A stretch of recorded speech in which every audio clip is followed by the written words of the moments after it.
Hi everyone, it's Kim from Affordably Crafty, and today I have a Yarnie picture book review of 3 books that revolve around sheep shearing.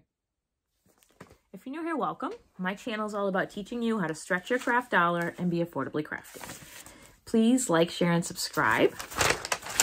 And follow me on Instagram and join my Facebook group where I post about all my steals, deals, and freebies I find in my travels in the crafting world. Okay, so I have 3 books here about sheep shearing. Well, that center around sheep shearing. That's not the only thing they're about. Also, keep in mind throughout the series, I am using my library resources heavily. I will link down below my video about Libby if you are interested in more of a digital experience. Yeah. So the first one we have is by a pretty famous author Tommy DePaulo. He has lots of books you probably heard of. But this book is called Snip, Snip, Little Lambs. It came out in 1989, so it's a little bit older book, but still it's easy to find because it's Tommy DePaulo, who's really, really, really well known. It has the same illustrating style as his other books, as you can see from here. It's about sheep. A sheep family who are living in a house and wear clothes, as you can see by this. So it's a bit fantastical. Look at the eyeglasses on the Grammy sheep. It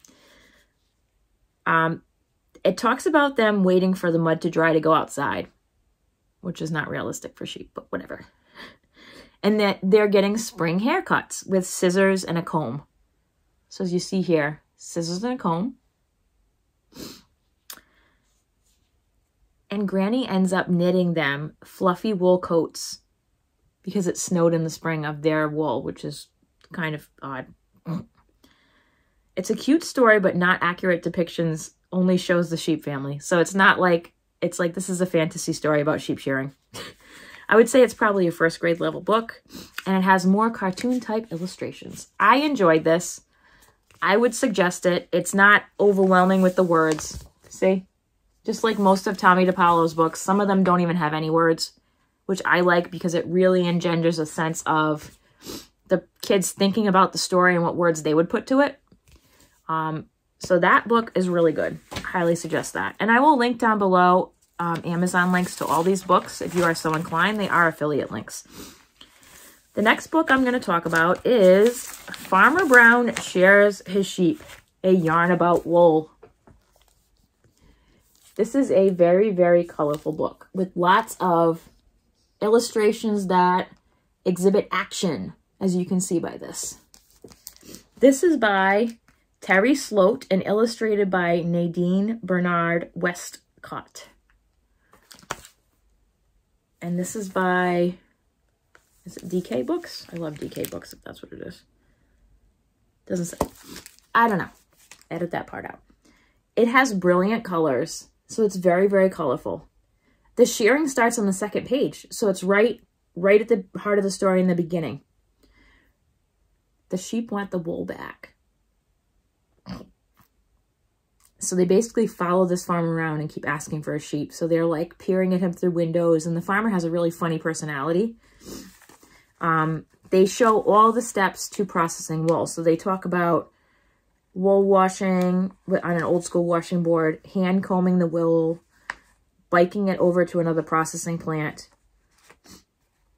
spinning it on a spinning wheel. And again, it's a cartoonish illustrating style, so it's not illustratively accurate of what's happening, but it still is a good representation. The sheep were very mad when it got turned into yarn. And they talk about dyeing it on the stove in pans. And something happens at the end, which I'm not going to ruin. It was a funny story. And the steps were done extremely by hand. So it's all hand processed. It's all hand carded. It's all hand spun. It's all hand dyed. So it's not showing the mechanized current process of wool, working with wool, but more of an artisanal historical style. Except he's using sheep shearing that's electronic. He's not using scissors, which I thought was an interesting choice, given that the rest of it was by hand. But this is a really good book and easy to find because it's from the year 2000. And the illustrator is from Nantucket, Massachusetts, which I thought was cool because I'm from Massachusetts. So that is our first shearing, second shearing book. And then our third one is, oh, we already read about that one. Sorry, I read them and then wrote down my review. This is from 1996 and it's called A Symphony for the Sheep. And this is written by C.M. Millen and illustrated by Mary Azarian. This has a dedication in it that is really cute. It's about the two first sheep that the author had in 1955. And she said the two sheep have their wings now. How cute is that? The illustration appears to be block printed, if you look at that. And I got really excited because they have sheep that aren't white. They have brown sheep in it, which made me really happy. They shear with scissors, and they live in stone thatched roofs. And the dress makes me think like 1800s Ireland. They have rhyming poems for every step, for shearing, spinning, weaving.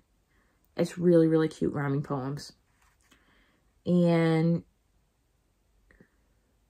they show the yarn being drawn into hanks, and there's a huge weaving loom. And they also show a knitting circle, which made me happy.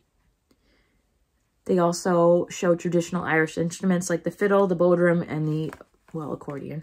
And that's a tin whistle on the front. They restate all the poems at the end, and it's written for melody of the action.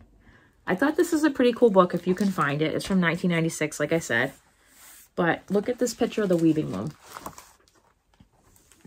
How cool is that? And again, it looks like it's block printed. And this obviously is a older method of weaving.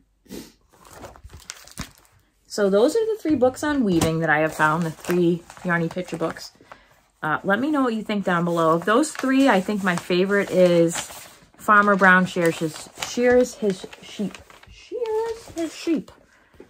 I thought it was funny and brightly colored, and the action photos were cool. And I like the detail it went into, the different steps of producing yarn. Happy reading.